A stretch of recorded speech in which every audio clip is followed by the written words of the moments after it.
tiene que ver con lo que venimos investigando respecto de los personajes de confianza que está poniendo al más alto nivel en el Poder Judicial la presidenta Janet Tello.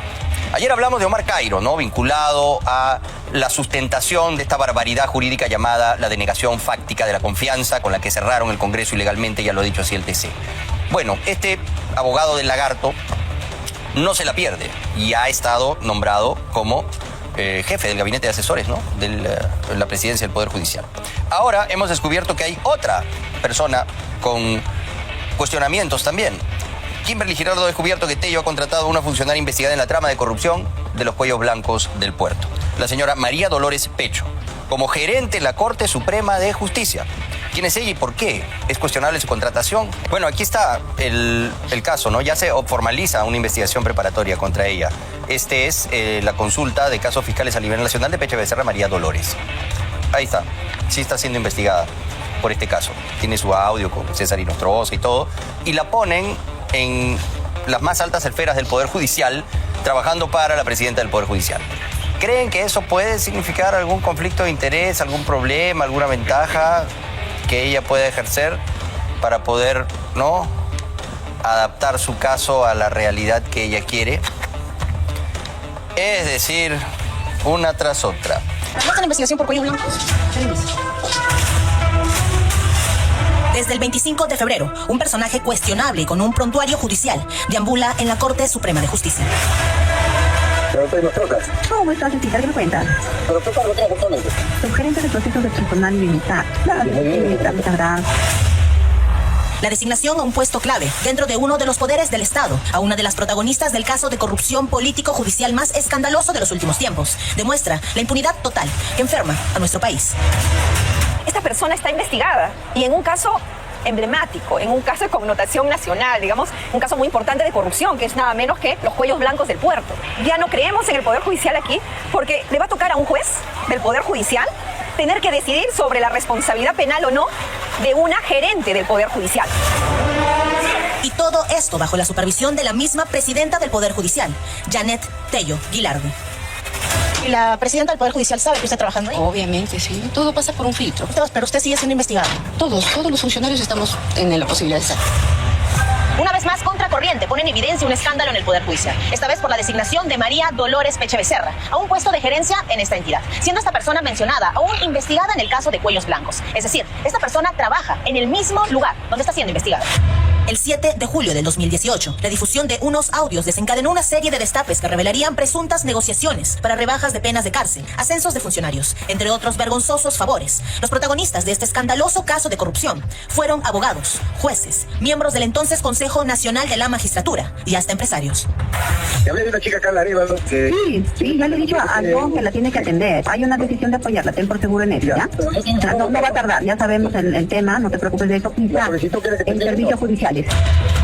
Este audio fue uno de los últimos en salir a la luz, terminando de incriminar al expresidente de la segunda sala transitoria de la Corte Suprema, César Inostroza Pariachi, pidiendo un ascenso para su amiga de Iquitos, donde él fue presidente de la Corte Superior de Loreto. Han pasado 7 años de la revelación de estos audios y hasta el día de hoy continúan las investigaciones. Se sabe que el día de hoy César Inostroza vive en Bélgica, ya se pidió su extradición, pero no ha llegado aún al Perú a rendirle cuentas a la justicia. Llegó el año de la recuperación y consolidación de la economía peruana y en enero ya se anunciaba la elección de Janet Tello Guilardi como la nueva presidenta del Poder Judicial, ubicándola como jueza suprema, la cabeza visible de un poder del Estado que se supone debe administrar justicia con imparcialidad y prolijidad y además debería de contratar a personas probas, sin investigaciones ni antecedentes, como sus funcionarios. Quiero agradecer a los señores y señoras colegas de la sala plena que han votado por mí y nuevamente mi compromiso por el bien de mi institución. Muchísimas gracias. Estamos sentados en esta mesa para hacer un frente común contra la delincuencia y contra el crimen organizado. Pero irónicamente, Janet Tello, como la máxima autoridad en el Poder Judicial, el 25 de febrero aprobó y firmó una resolución donde designaba en el cargo de gerenta de modernización, planeamiento y presupuesto de la Gerencia General del Poder Judicial a María Dolores Peche Becerra, a pesar de estar actualmente investigada por el caso de corrupción, los cuellos blancos del puerto, y protagonizar este audio junto a César Inostroza. Tengo buena mano con mis amigos, ya sabes. Copamiento por parte de la costra caviar en los más importantes cargos administrativos de la Corte Suprema. Más o menos 30 jueces supremos provisionales dependen de la sola firma de la doctora Tello. Esto es una guerra ideológica entre los caviares y los no caviares. Por esos presuntos tratos especiales a sus amigos, hoy María Peche Becerra es investigada por los presuntos delitos de negociación incompatible y aprovechamiento indebido del cargo. Una decisión cuestionada, porque no puedes nombrar a alguien que ya tiene antecedente de haber utilizado el cargo de manera indebida, darle otro cargo de confianza. Estamos sabidos que lo va a volver a hacer. ¿Qué cosa? La utilización indebida del cargo. Hoy, la investigada coincidentemente está en la alta dirección de aquellos que están encargados de juzgarla. Así es, con total desfachatez, ocupa un cargo importante, teniendo bajo su supervisión sugerencias del Poder Judicial. Estamos hablando de una alta funcionaria dentro del Poder Judicial, que tiene poder, cercanía con los jueces que finalmente van a resolver su situación jurídica. Y la presidenta del Poder Judicial deberá mejorar sus filtros de selección del personal que trabaja dentro del Poder Judicial, más aún cuando dependen directamente de ella, porque es la presidenta del Poder Judicial quien la ha nombrado. Fuimos a buscar a Peche Becerra para su descargo y la encontramos saliendo de su domicilio en San Juan del Lurigancho para dirigirse a su centro de trabajo, o sea, el Poder Judicial. Aún cuenta con una investigación en el caso de Cuellos Blancos por el audio de César. No, esta investigación, yo no doy declaración. Pero ¿cómo es posible que esté trabajando en este momento ahí? ¿Por qué no consultan? Han hecho unas consultas allá. ¿Y la presidenta del Poder Judicial sabe que está trabajando ahí? Obviamente, sí. Todo pasa por un filtro. María Peche Becerra nos confirma que Janet Tello, la presidenta del Poder Judicial, está al tanto de sus antecedentes. Es decir, a sabiendas que está investigada por el emblemático caso de los Cuellos Blancos del Puerto. La contrató como gerenta del Poder Judicial. Usted también está siendo investigada por aprovechamiento indebido. Retírese, por favor. No va a volver a pasar lo mismo por lo que está siendo investigado. No estoy en investigación por otras cosas. Permiso. ¿No está en investigación por Cuellos Blancos? Permiso. Otra vez, el doble rasero en el sistema de administración de justicia. Y para la cuestionada presidenta del Poder Judicial, Janet Tello, no hay problema que una investigada por supuestos delitos graves sea una funcionaria de alto nivel en el Poder Judicial. El gato de despensero, una vez más. Bueno, bienvenidos de vuelta. Y el juez Juan Carlos Checkley ha aprobado, ¿no?, una polémica orden de allanamiento en contra del ministro del Interior. ¿Qué es lo que ha definido mi amigo Humberto Abanto como el método Lavajato? Y tiene toda la razón. Sale la noticia criminal, ¿no?, cuidadosamente filtrada a los medios amigos, testimonio de 2 colaboradores eficaces nuevos, ¿no? Y luego viene el pedido de allanamiento. Llega a donde un juez que, hasta donde sabemos, es un juez probo, Juan Carlos Checkley, que ha tomado decisiones bastante acertadas. En este caso pensamos que hay algo detrás, hay algo más, porque la desesperación, la premura con la cual está actuando Delia Espinosa en el Ministerio Público por tratar de bajarse como sea a la presidenta Dina Boluarte es algo que ya nos queda cada vez más claro. Pero para eso no se puede prestar Juan Carlos Checkley. Entonces, hemos querido indagar, investigar de una manera más amplia en qué cosas pueden existir que puedan ser utilizadas de palanca para quizás de alguna manera presionar, ¿no?, al juez Juan Carlos Checkley para que haga lo que la Fiscalía le pide. A ver, efectivamente el juez Juan Carlos Checkley tiene una denuncia en Piura, ¿no? Lo implica un tercero en una organización criminal compuesta por jueces y fiscales que cobraban por archivar o por dar algunos fallos favorables, ¿no? Obviamente el juez Juan Carlos Checkley, que hasta donde sabemos es un juez probo, y ha actuado correctamente siempre y de manera independiente en sus sentencias. Pero él ha negado, pues, ser parte de esta red criminal. Sin embargo, esa investigación llega a la Fiscalía porque no se podía resolver en Piura. Él es un juez supremo. Entonces tiene que verlo en la Fiscalía que esté de igual rango, ¿no? Una Fiscalía Suprema. Entonces esto llega y lo que ha dicho Jaime Villanueva es bien grave, que 2 asesores, ¿no?, lo visitaron, supuestamente José Luis Aullón y Hernán Garrido Leca, este es siempre según la versión de Jaime Villanueva, para que programe la audiencia de Emma Benavides, que sí la tenía que ver él, la hermana de la fiscal Patricia Benavides, un día que haya un acontecimiento que pudiera hacer que se diluya, ¿no?, esa información. Luego hemos visto que esto pasa a la Fiscalía de Uriel Terán, pero esa investigación ya ha concluido, ¿no? O sea, no podrían estar utilizando esto en contra del juez Checkley porque ya concluyó, pero algunos detalles de cómo es que se ha dado esta conclusión. El caso empezó efectivamente en el despacho de Bersabet Revilla, pero sabemos que a ella la sacan de mala forma y en medio de escándalo porque ella estaba revisando el caso de la hermana de la fiscal de la Nación, ¿no? Emma Benavides. Y luego entra Elder Uriel Terán de Anderas a asumir como fiscal supremo provisional. Pero él no dispuso que se realice ninguna de las diligencias que eran fundamentales para esclarecer estos hechos. Lo del caso de Piura, que compromete supuestamente al juez Juan Carlos Checkley, ¿no?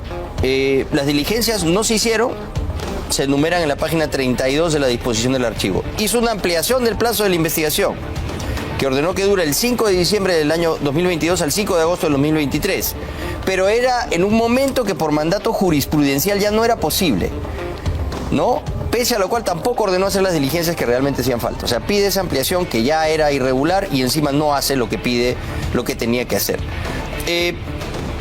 Luego sale Uriel Terán por estos escándalos y entra el juez Alcides Chinchay. O sea, él tiene esa fiscalía ahora.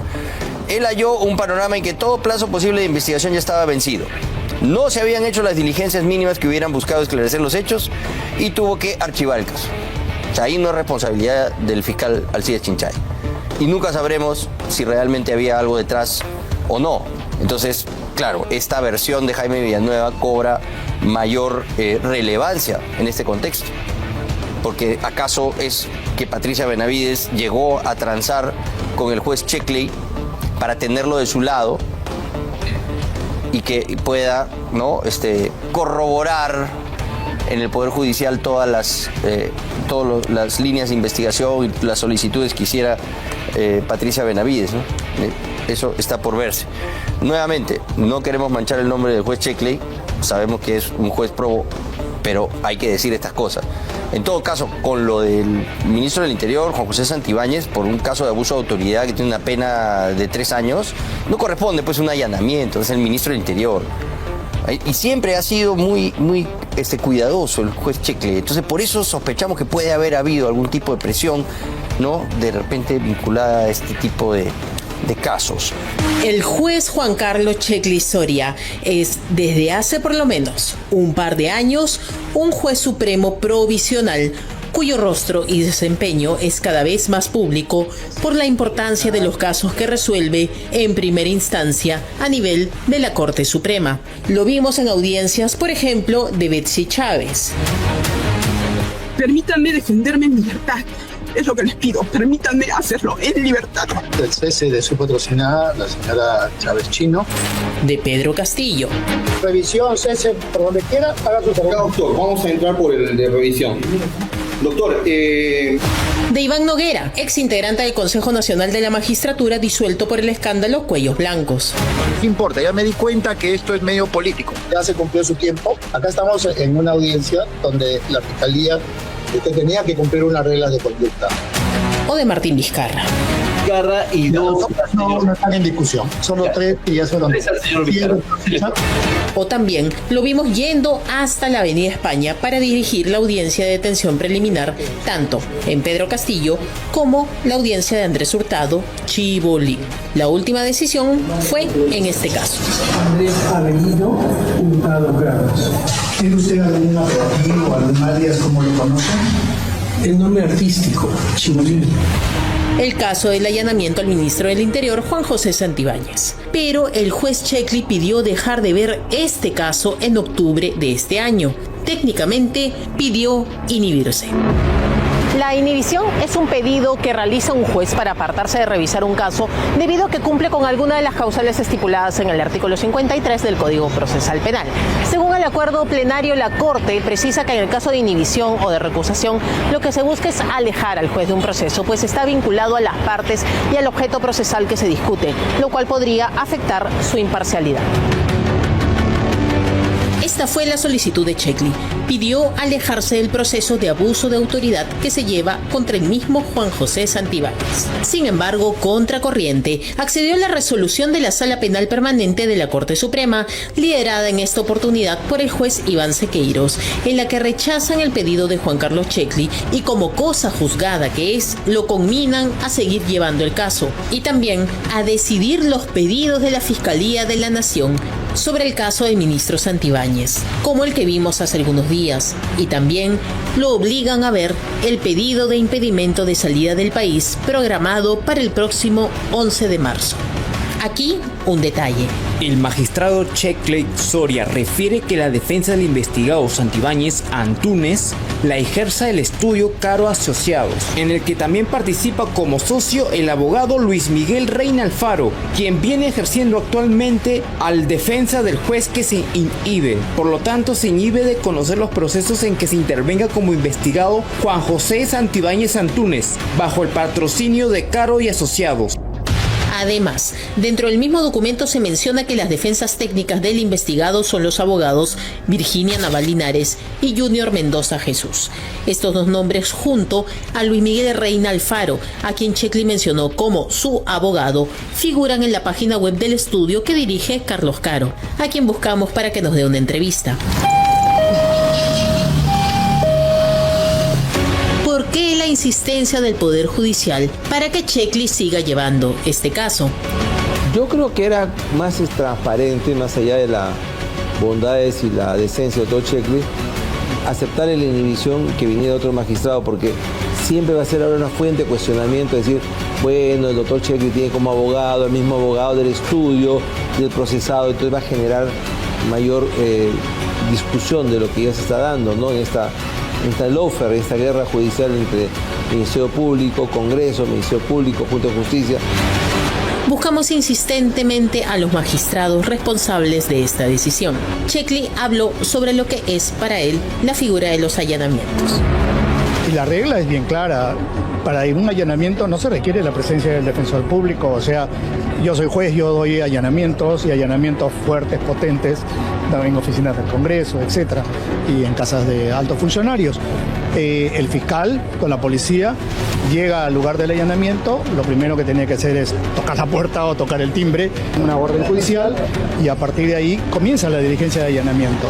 Entonces, si no se le permite el ingreso, una espera razonable y luego entra. Incluso yo autorizo el deserraje y el fiscal está autorizado a entrar con la policía por la fuerza. Pero esta no es la única controversia que rodea a Checli, quien también fue requerido para este reportaje. La Segunda Fiscalía Suprema Transitoria, especializada en delitos cometidos por funcionarios públicos, informó que dispuso incorporar al magistrado Juan Carlos Checli Soria del Juzgado Supremo de Investigación Preparatoria en la investigación seguida contra Patricia Benavides Vargas. Según el ex asesor de Patricia Benavides, Jaime Villanueva Rivera, en su versión aseguró que 2 consejeros en la sombra de la fiscal coordinaron con el magistrado supremo para que programe la audiencia de sobreseimiento del caso de Emma Benavides en la fecha de otro hecho que atrajera la atención nacional para que pase desapercibida. A cambio, la titular del Ministerio Público habría ofrecido a Checli el archivo de una investigación por supuesta corrupción cuando trabajaba en Piura. Lo involucran en la investigación para generar la inhibición en el caso de Benavides. Pero como ya se inhibió el caso de Benavides, ya en lo demás lo siguen utilizando. Siguen investigando.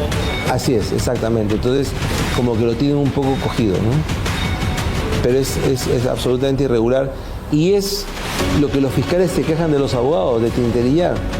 Pero lo están haciendo, los propios fiscales, ¿no? Requerimientos que le hace la Fiscalía de la Nación y, a su vez, él mismo es investigado por la propia Fiscalía de la Nación.